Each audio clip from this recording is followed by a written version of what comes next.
अस्सलाम वालेकुम व्यूअर्स, कैसे हैं आप सब। मैं बिल्कुल ठीक और उम्मीद करती हूँ कि आप भी ठीक होंगे। तो हमारी आज की जो रेसिपी है वो है मटर वाइट पुलाव की। बहुत ही ईजी सी रेसिपी होगी और घर की चीज़ों से बनेगी। इसमें हमने बाहर का ऐसा कुछ भी नहीं डाला जो किसी के पास अवेलेबल ना हो। तो आप इसे ज़रूर ट्राई कीजिएगा। बहुत ही ईजी भी है और बहुत ही अच्छे भी बन सकते हैं ये चावल।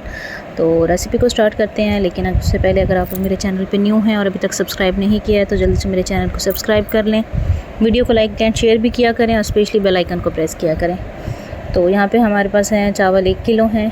तो हमने उनके अकॉर्डिंग जो है इसमें पहले घी ऐड किया है। तो घी जैसे ही थोड़ा सा मेल्ट हुआ है तो हमने यहाँ पे इसमें डाल देनी है प्याज। प्याज जो है मैंने 2 लिए हैं, थोड़े से बड़े साइज़ के लिए हैं, ठीक है। तो घी थोड़ा सा कम लग रहा था, मैंने थोड़ा सा और डाल दिया है। और उसके बाद जो है इसमें हमने प्याज ऐड किए हैं। और प्याज ऐड करने के बाद जो है प्याज को अच्छा हमने ना सिर्फ सॉफ्ट करना है, ठीक है। इसको ना हमने डार्क कलर नहीं देना जैसे हम बाकी चावलों के लिए देते हैं, क्योंकि इससे जो है फिर हमारे चावलों का जो पुलाव का कलर है ना वो भी डार्क हो जाएगा। तो बस इसे हमने थोड़ा सा सॉफ्ट करना है। देखिए सॉफ्ट होना शुरू हो गए हैं। तो इसमें हम ऐड कर देंगे अदरक लहसुन का पेस्ट और हरी मिर्चें। अच्छा, हरी मिर्चें जो हैं वो मैंने कूटी नहीं है, इस तरह से साबुत ही डाली हैं, ठीक है। उसके बाद जो है इसमें मैंने टमाटर ऐड कर दिए। टमाटर भी मैंने 2 लिए हैं, लेकिन थोड़े से मीडियम साइज़ के लिए हैं। अच्छा, अब यहाँ पे जो है ना इसे हम ढक्कन दे के रख देंगे और ये इसी में ही सब कुछ अच्छे से मैश हो जाएगा, गल भी जाएगा। बाकी यहाँ पे हमें 4 चीज़ें चाहिए। कुटी हुई सुरख मिर्च है, मैंने 2.5 चम्मच लिया है, नमक लिया है, साबुत गरम मसाला लिया है और सूखा धनिया पाउडर लिया है। तो इसे हम अच्छे से मिक्स करेंगे, थोड़ा सा पानी साथ डालेंगे और उसके बाद इसे ढक्कन दे के रख देंगे ताकि मसाला अच्छे से मैश भी हो जाए और प्याज वगैरह जो हैं वो अच्छे से गल जाएं।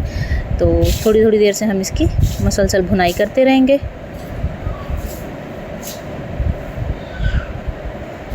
ठीक है, इस तरीके से। अच्छा, अब इसमें जब अच्छे से मसाला सारा मैश हो गया है और इसकी भुनाई भी अच्छे से हो गई है, इसमें हम ऐड कर देंगे मटर। मटर ऐड करने के बाद जो है थोड़ी देर हम इसे और अच्छे से भूनेंगे इस तरह से।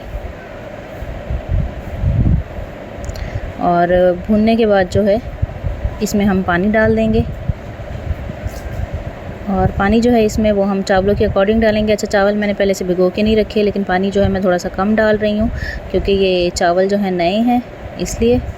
तो ये मसाला जो है वो सारा अच्छे से मैश हो गया, ये देखें इस तरह से।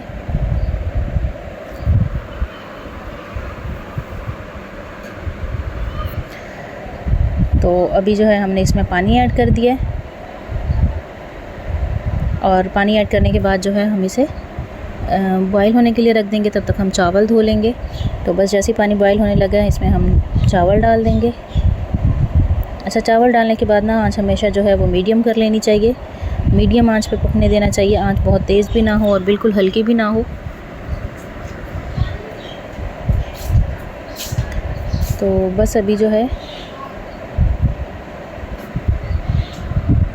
गीले कपड़े का दम देंगे। 10 मिनट बाद जो है हम दम हटाएंगे और चावल हमारे रेडी हैं।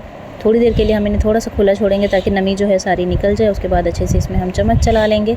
पुलाव हमारा रेडी हो गया है। तो देखने में बहुत अच्छा लग रहा है और खाने में भी बहुत ज़्यादा अच्छा लगता है। तो आप लोग रेसिपी को ज़रूर ट्राई कीजिएगा और बेल आइकन को ज़रूर प्रेस कीजिएगा, मुझे सपोर्ट कीजिएगा।